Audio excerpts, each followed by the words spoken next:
할렐루야. 저는 주일에 교회 올 때 아주 조심합니다. 제 아내하고 특별히 대화할 때.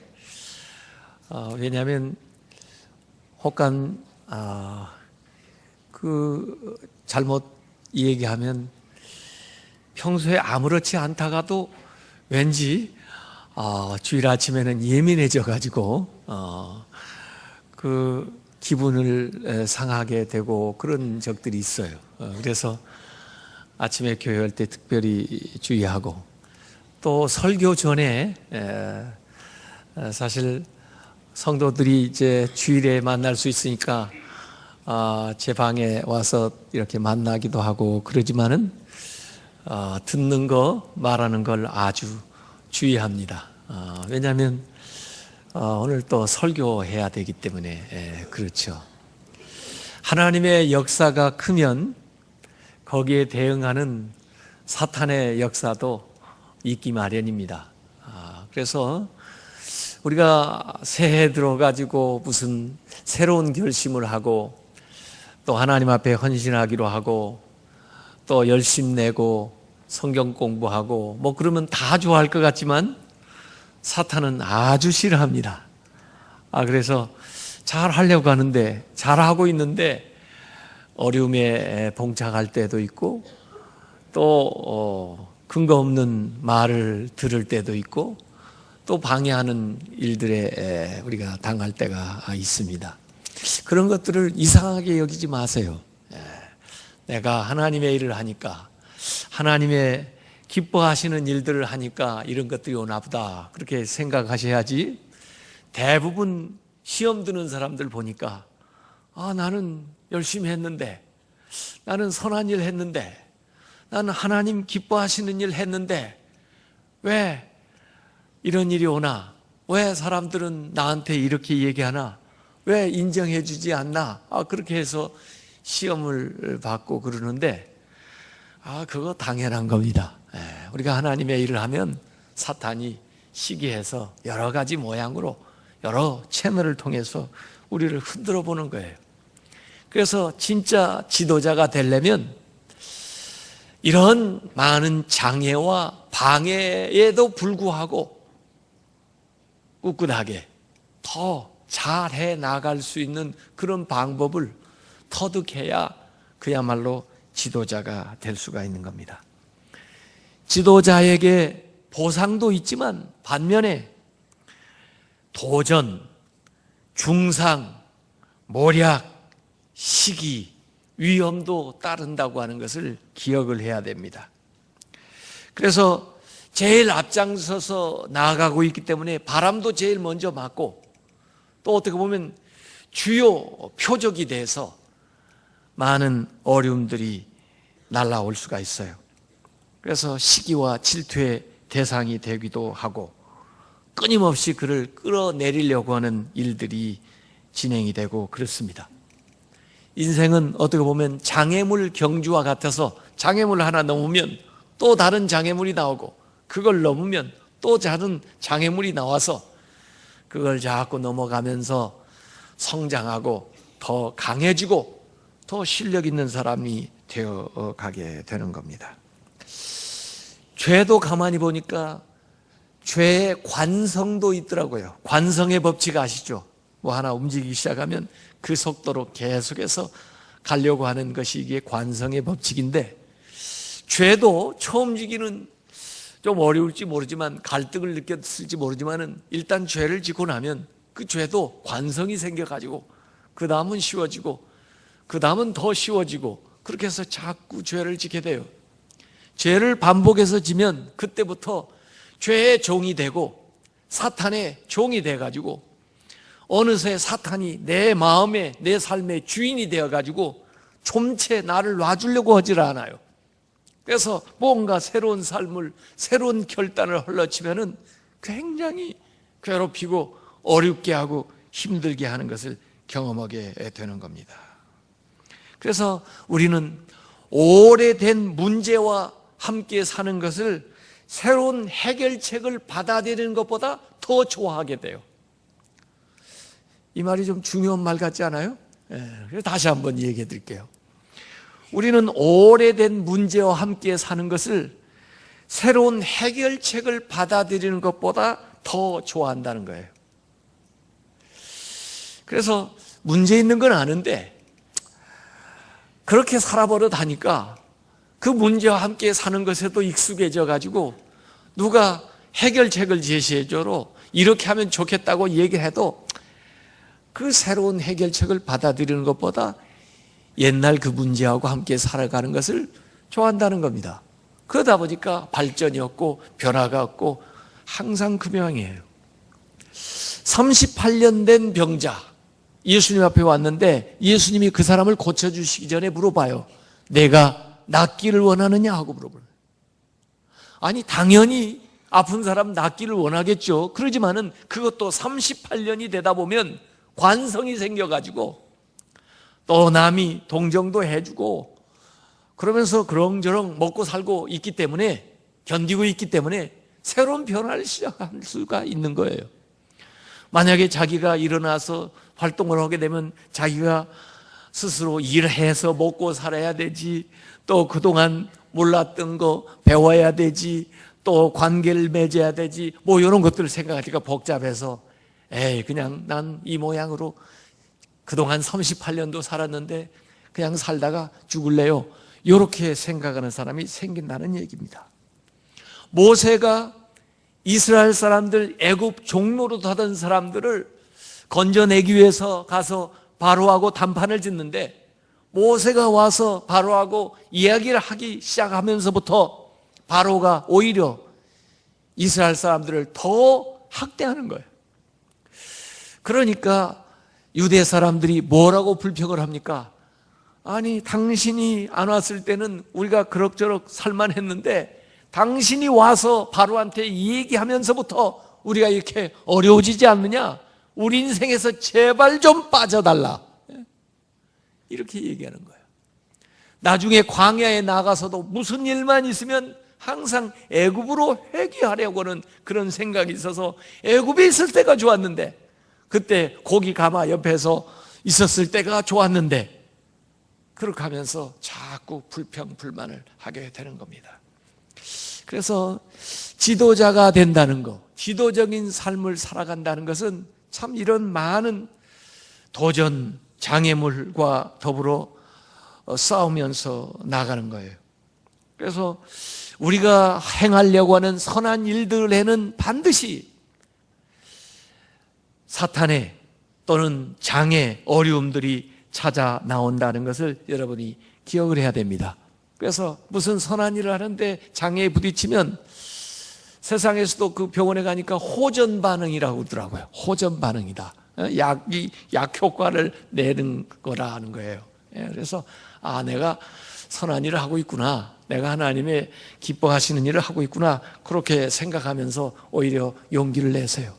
오늘 느헤미야 보니까 예루살렘 성벽을 재건하는데 1장, 2장, 3장을 볼 때는 잘 풀려갈 것 같아요. 모두 다 협조하는 것 같아요. 잘 될 것 같아요. 그런데 4장에 더 넘어와 보니까 주변에 다른 민족들이 아주 싫어하는 겁니다. 또 위협을 느끼는 거예요. 이 유대 민족이 강해지면, 융성해지면은 이제 우리가 위축될 거 아닌가. 과거에도 이 사람들이 보통 사람들이 아닌데 자기들 이제 성벽을 세우고 나면은 이 주변에 세력을 확장하지 않겠나, 우리가 위축되지 않겠나, 굉장한 위협을 받게 된 거예요. 그래서 이제 방해 공작을 펴고 있는 이야기가 여기 느헤미야 4장부터 나와 있습니다. 물론 그전에도 느헤미야가 소소한 어려움들이 있었어요. 자기의 그 특권을 내려놓고 그 왕궁에서 여기에 와야 됐고, 오는 과정에 많은 일들이 있었을 것이고, 그리고 백성들을 다시 설득해가지고 일하도록 이렇게 세우는 데에도 어려움이 있겠지만은, 이제는 외부에 있는 대적들이 조직적으로 연합해가지고 동맹을 맺고 이들의 일을 방해하고 나서는 겁니다. 호사다마라고. 더구나 이 밖에서 이렇게 대적들이 일어날 뿐만 아니라 이제 내부에서도 느헤미야서 5장에 보면 내부에서도 분열이 생겨가지고 그 다음에 부정적인 생각을 하고 있는 사람들이 자꾸 사기를 저하시키는 말들을 퍼뜨리고 있는 거예요. 그러다가 느헤미야 6장에 보면은 이제 느헤미야 개인에 대한 문제를 집요하게 파고들면서 그 지도자를 무너뜨리려고 하는 그런 여러 가지 방해 공작들이 4장, 5장, 6장에 걸쳐서 나오는 것을 볼 수가 있습니다. 이게 뭐 4장에만 시작된 게 아니라 사실은 앞에서 우리가 읽은 대목에도 약간씩 그런 조짐들이 보였어요. 이미 2장 10절에 보면은 느헤미야가 이 예루살렘에 돌아왔을 때 호른 사람 산발랏과, 이 사람은 사마리아의 총독인 사람이에요. 또 종이었던 암몬 사람 도비야, 그냥 암몬 사람이라고 해도 될 것을 좀 감정이 섞인 얘기예요. 종이었던 주제에 이런 식이죠. 암몬 사람 도비야가 이스라엘 자손을 흥왕하게 하려는 사람 느헤미야가 왔다는 말을 듣고 처음에는 심히 근심하더라. 이거 어떡하지? 근심하다가 그 다음에 19절에 보니까 호른 사람 산발랏과 종이었던 암몬 사람 도비야와 또 다른 사람이 또 붙습니다. 아라비아 사람 게셈이 이 말을 듣고, 이 성벽을 재건한다는 말을 듣고 우리를 업신 여기고 우리를 비웃어 이르되 너희가 하는 일이 무엇이냐? 너희가 왕을 배반하고자 하느냐? 안악사스다 왕을 너희들 배반하려는, 모반을 하려느냐? 하면서 조롱하고 비웃고 유언비어를 퍼뜨리고 일종의 심리전을 하는 거죠. 그래서 처음에는 그 길을 꺾어가지고 자중질환이 일어나서 더 이상 일을 못하게 하려고 그렇게 여러 가지 유언비어를 퍼뜨리면서 했는데, 그럼에도 불구하고 느헤미야가 2장 20절에 강한 확신으로 그들에게 맞서는데 하늘의 하나님이 우리를 형통케 하시리라. 하나님이 이 일을 형통케 하시리라. 이 말로 백성들과 자기가 하는 일들을 확신 있게 나아가요. 그랬다고 물러설 저들이 아닙니다. 계속해서 더 강하게 이제 대적하고 나오는 거죠. 여러분이 가지고 있는 비전은 그냥 순탄하게 이루어진다고 생각하지 마십시오. 어찌 보면 여러분의 비전은 비판과 함께 자라고 비판 때문에 더욱 강해지고 그 비판을 통해서 그걸 딛고 그 꿈이 이루어진다고 생각하십시오. 여러분을 비판하는 사람들이 여러분을 넘어뜨리지 못한다면 오히려 여러분을 견고히 세울 수 있는 요인이 될 것입니다. 존 헨리 뉴먼이라는 추기경은 그런 얘기했습니다. 아무도 흠을 찾아내지 못할 만큼 어떤 일을 완벽하게 할 수 있을 때까지 기다리는 사람은 어떤 일도 성취할 수 없을 것이다 그랬습니다. 대체로 우리가 목표에서 눈을 떼면은 앞에 보이는 것들이 온통 장애물만 보입니다. 문제가 많이 보이는 거예요. 그러나 그 문제 때문에 비전을 포기해서는 안 된다는 것입니다. 부족한 것 때문에 좌절해서는 안 된다는 것입니다. 여러분이 가지고 있는 비전은 비판받기가 참 쉽습니다. 아니, 이 비전에는 반드시 비판이 따라오게 되어 있습니다. 그리고 그 비전은 방어하기가 참 힘듭니다. 왜냐하면 비전은 아직도 확실하지 않은 부분이 굉장히 많기 때문에 그럽니다. 아는 것보다 모르는 것이 더 많기 때문에 그래요. 비전이라고 하는 것은 오늘 지금까지 경험하지 않았던 것, 과거의 역사에 없었던 것들을 추진하는 것이기 때문에 과거 역사를 들이미고 경험을 갖다 들이밀면요, 대답할 수 없는 것이 너무너무 많습니다. 과거와 현재에 익숙한 사람들은 비전, 변화를 싫어해요. 그래서 비전에 대해서 불안감을 느낍니다. 그래서 과거를 들먹이고 경험을 들먹이다 보면은 비전이 사라지게 돼요. 비전이 매장되게 되는 겁니다. 그래서 비판자의 말만 듣다가는 그 말도 일리가 있기 때문에요, 비전이 사라지게 되는 것입니다. 비전은 아직 부족한 부분이 많다는 거예요. 사실 비전이라고 하는 것은 무엇을 할 것인가에 대한 생각을 우선 많이 했기 때문에 어떻게 방법론에 대한 것은 미진하기 마련입니다. 근데 자꾸 비판자들은 어떻게를 가지고 계속 질문을 하기 때문에 방어를 할 수 있는 논리가 부족해요. 아직 계획이 완전히 서 있지 않고 그 계획에 결함이 있기 때문에 그렇죠. 그렇기 때문에 비전조차 저버리지 말고 비판할 때는 계획을 수정하고 계획을 보완하는 방법으로 그것을 활용을 해야 됩니다. 여러분의 비전이 결함이 더 이상 없다면 그것은 이미 누군가 성취한 것이기 때문에 더 이상 비전이 아닙니다. 진정한 비전은 할 수 있는 이유보다 할 수 없는 이유가 훨씬 더 많은 법이에요. 정답보다는 질문이 훨씬 더 많고 아는 것보다 모르는 것이 훨씬 더 많습니다. 그게 비전의 속성입니다. 오늘 이 느헤미야서 4장 이제 백성들과 더불어 일을 착수하려고 하니까 이 산발랏이 분노해서 비웃으면서 비방하면서 비난하는 내용이 거기 나옵니다. 5가지 얘기를 하더라고요. 이 힘도 없는 미약한 유대인들이 무엇 하나 제대로 할 수 있을까? 그러더니 자기들 힘으로 할 수 있단 말이야? 며칠 동안 하다가 관둔이지 한번 두고 볼까? 예배 드린다고 무너진 것이 다시 서나? 불타버린 걸 어떻게 다시 주워가지고 세우려고? 무슨 돈으로 충당하려고 그래? 이렇게 조롱하고 있어요. 거기에 가세해가지고 총대였던 암몬 사람 도비야도 이 산발랏에게 동조해가지고 비아냥거립니다. 아, 저들이 보수하는 성벽은 여우 한 마리가 올라가도 다시 무너지고 말걸 이라고 얘기하는 거죠. 느헤미야서 3장에는 하나님의 드림팀이 나와서 일을 하려고 하지만은 하나님의 드림팀만 있는 게 아니고 대적의 동맹국들도 있어요. 그래가지고 이들이 맞서서 나오는 겁니다. 그래서 사마리아의 산발랏, 암몬 사람 도비야, 아라비아 게셈, 아스돗 사람들이 유대 사방 동서남북에서 포위를 하듯 이들에게 나옵니다.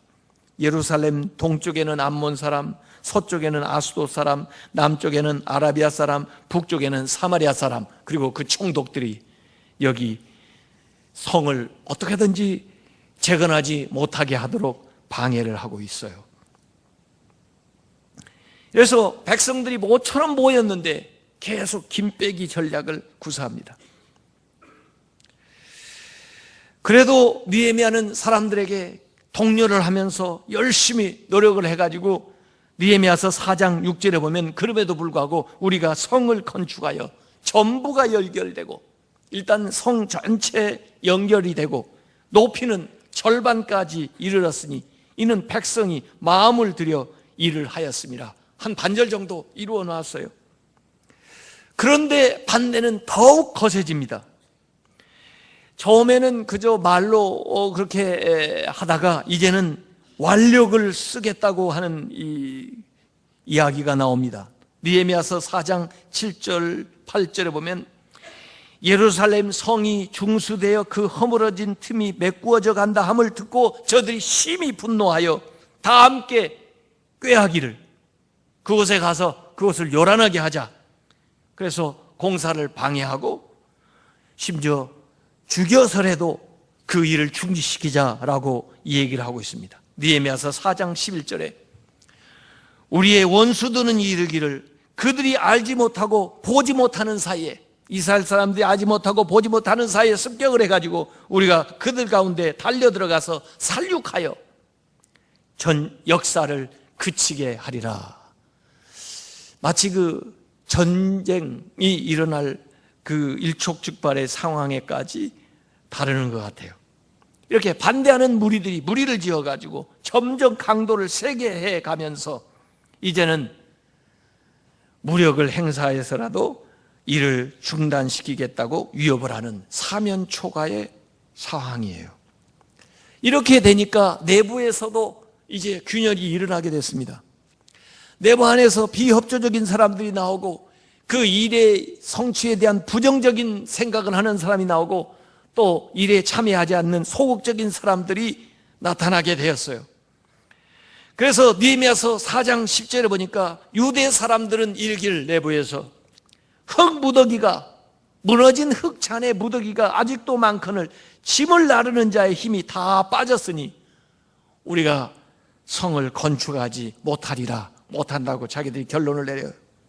12절에 보면 그 원수들의 근처에 거주하는 유대 사람들은, 그 원수와 지근거리에 맞닿아 있는 사람들은 그 각처에서 이 느헤미야에게 사람을 보내가지고 10번이나 우리에게 말하기를 너희가 우리에게로 와야 하리라. 너 오지 않으면 우리 일 하나 할 거야.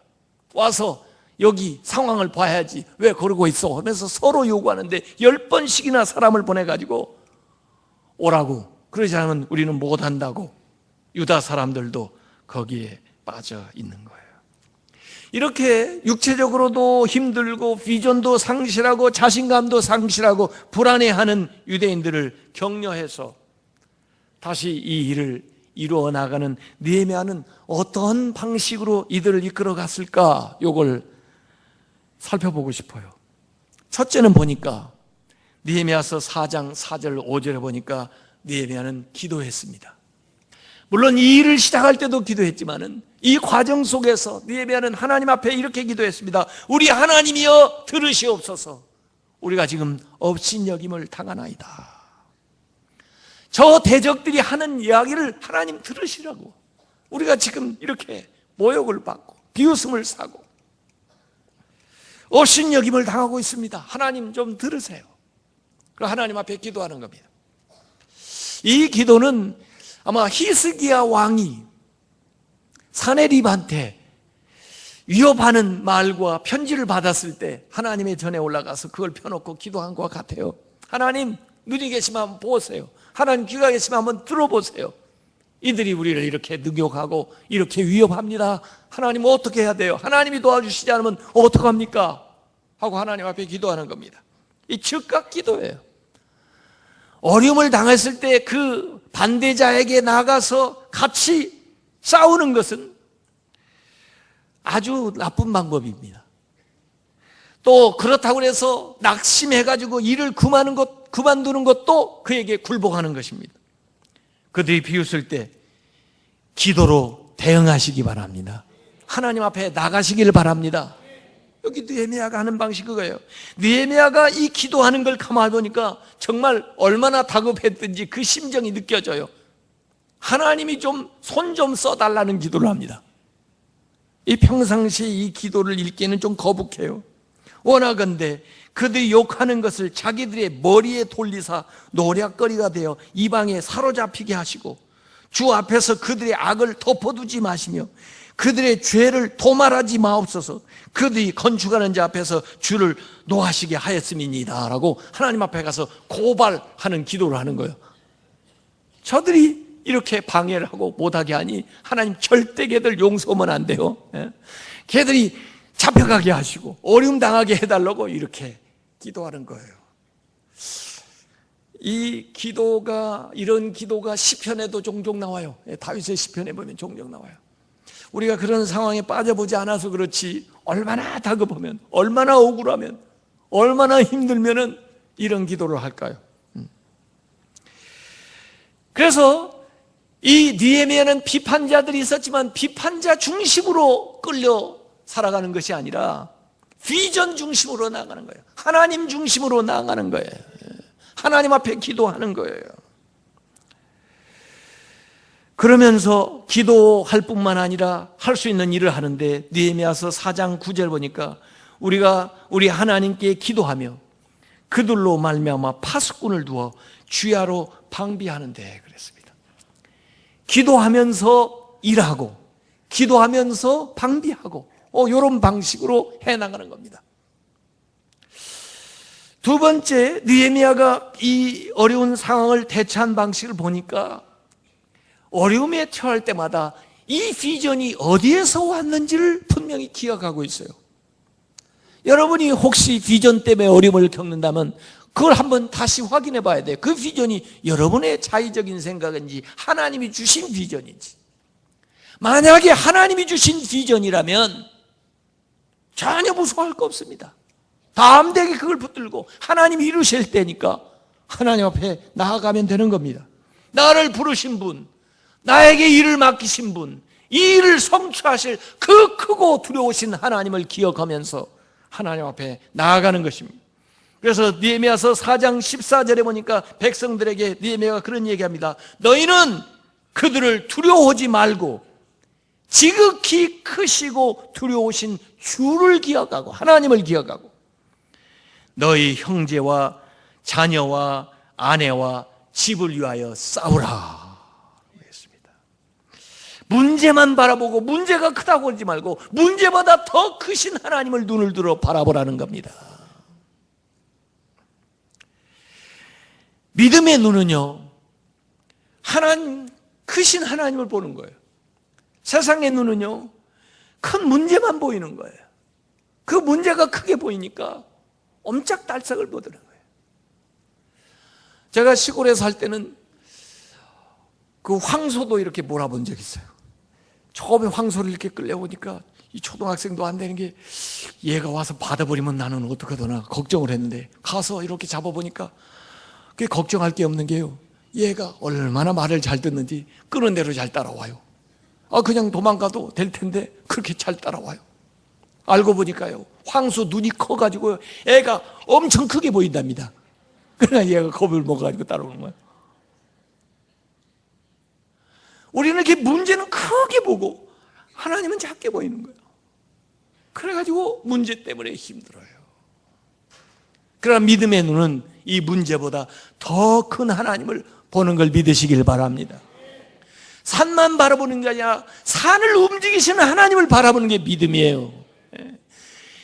골리앗이 소리 지르면서 이스라엘 위협할 때 모든 사람들은 골리앗을 보고 기가 죽어가지고 겁을 먹었지만은 다윗은 골리앗보다 더 크신 하나님을 생각하면서 그 하나님의 이름으로 나아가서 그 문제를 해결한 것을 믿으시길 바랍니다.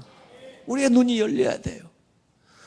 우리가 선한 일을 하려면 악한 것들도 우리에게 와서 시험한다고 했지만은 악한 시험이 있으면 하나님도 우리를 도운다는 것도 기억을 해야 되는 겁니다. 아람 군대가 와가지고 도단성을 겹겹이 둘러싸고 포위를 해서 위협을 할 때 게하시가 그걸 보고 겁에 질려가지고 보소서 저 적군들이 저렇게 많이 와서 중과부적입니다. 그때 엘리사가 뭐라고 했어요? 저희들과 함께한 것들보다 우리와 함께한 것이 더 많다. 그러면서 하나님, 이 눈을 열어서 좀 보게 해 주옵소서. 왜 눈이 열려가지고 천군 천사가 엘리사와 그 성을 호위하고 있는 모습을 봤다고 말해요. 저 적군들보다 훨씬 많은 천군 천사가 여러분을 호위하고 도와주는 걸 믿음의 눈으로 보시길 바랍니다. 그래서 오늘 외웠던 말씀이에요. 잠언 29장 25절. 사람을 두려워하게 되면 올무에 빠지는 거예요. 달리 올무에 빠지는 게 아니에요. 사람을 두려워하니까 결국 올무에 빠지게 되는 거예요. 우리의 안전은 하나님을 의지하는 데서 오는 거예요. 하나님을 의지하는 자는 안전하리라. 예수님의 제자들이요, 그렇게 보잘것없는 사람들이었던 것 같아도 그들이 나중에 이 이치를 깨달은 다음에 하나님이 나를 부르셨고 하나님이 나와 함께 하시고 하나님이 이 사명을 주셨는데 내가 하나님 앞에서 사람 말 듣는 게 옳은지 하나님 말씀 듣는 게 옳은지 너희가 생각해봐라. 너희들이 판단해봐라. 나는 하나님이 주신 것을, 하나님 부탁한 것을 하지 않을 수가 없노라. 사도들이 그런 담대한 마음을 가졌어요. 하나님의 약속보다 세상의 환경과 사람들의 말에 초점을 두게 되면 우리가 비관하게 되는 거예요. 문제를 상상하지 말고 하나님을 상상하시기 바랍니다. 하나님은 문제보다 훨씬 크고 위대하세요. 사람을 두려우면 절대로 이 성벽을 재건할 수가 없습니다. 그러나 하나님을 기억한다면 능히 이 성벽을 완성할 수가 있습니다. 그리고 이 모든 일은 나를 위한 일이고 내 자녀를 위한 것이고 우리 후손들을 위한 일이라 말이에요. 우리가 결단하지 않으면 안 된다는 거예요. 그래서 느헤미야가 너 자신을 위해서 싸워라, 네 자녀를 위해서 싸워라, 네 가정을 위해서 싸워라, 네 민족을 위해서 싸우라는 거예요. 네가 싸우면 그냥 혼자 싸우느냐? 하나님이 우리를 위해서 싸우시리라. 느헤미야서 4장 20절에 너희가 일어나서 이 선한 싸움을 싸우려고 결단하는 순간 하나님이 우리를 위해서 싸우시리라. 세 번째, 이 느헤미야는 이 비판자들 장애 앞에서 자신의 계획을 보완을 했습니다. 기도할 뿐만 아니라 대책을 세우는 거예요. 대안을 세우는 지혜가 이 느헤미야에게 있었습니다. 그래서 하나님이 주신 그 지혜를 활용해 가지고 이 상황 속에서 어떻게 일을 전개해 나갈 것인가를 계획을 한 겁니다. 그래서 한편으로는 일을 중단 없이 계속하면서 또 한편으로는 그들을 방비하는 그런 방어 체계를 만드는 일을 동시에 하게 됐습니다. 저는 그 대목을 딱 읽어보니까 언뜻 생각나는 게 우리나라 새마을운동 노래가 생각나더라고요. 새마을운동 노래 4절 아십니까? 4절에 이런 내용이 납니다. 우리 모두 굳세게 싸우면서 일하고 일하면서 싸워서 새 조국을 만드세. 살기 좋은 내 마을 우리 힘으로 만드세. 아세요? 여기 뭐라고 그랬어요? 싸우면서 일하고 일하면서 싸워서. 지금 우리 어르신들 70대 80대 되시는 이 어르신들이요, 정말 어려운 시기를 대한민국을 이끌고 나오면서 정말 저 북에서는 항상 전쟁의 위협이 있기 때문에 거기 나가서 막아야 되죠. 그러면서 또 우리는 먹고 살아야 되니까 건설을 해야 되죠. 그래서 한 손에 총칼 들고 나가서 싸우면서 한 손에 괭이 삽 들고 나가서 건설하면서 그러면서 나라를 이끌어온 거죠.